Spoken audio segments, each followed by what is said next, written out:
Assalamualaikum habalun kupon ke akak payung sideh di desa habalun tulen di dalam pantun tujuan ulun kecut ka erwa habalun tulen di dalam pantun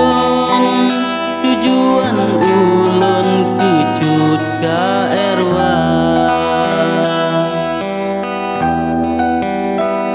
wahai ecut ka sambut salem lon nyo adik payung di Mangging Raya menyona salah dalam rawilon mungkin pantun hanapah banja maklum ke mantong tak maklum ke lon si anu pantun banceh barosa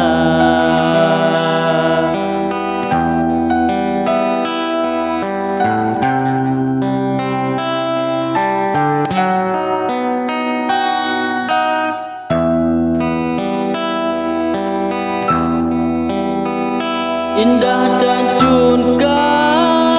dalam pantun si julam jantung wate merika lendenga pantun tajalam kebon kak pula jagung dengan alia lendenga pantun tajalam kebon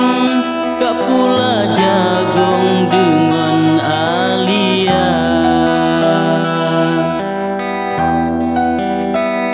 memang tak mangan suasana di kebun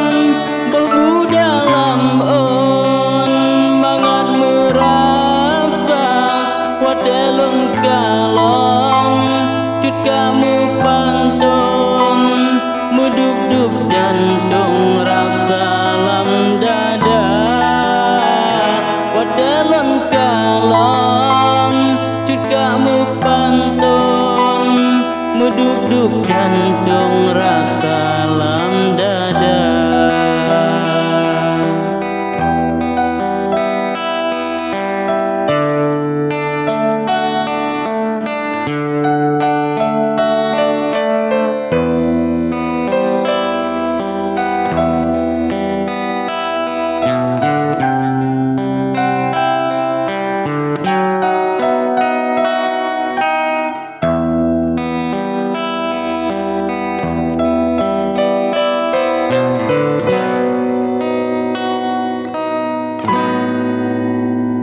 ulun pot ranu di dalam kebun lun pasolam kembungkuh ngon ija lun kirim kecut ka ranum ijon ngesambut langsung ecut ka erwa sebagai tanda kenalan di lon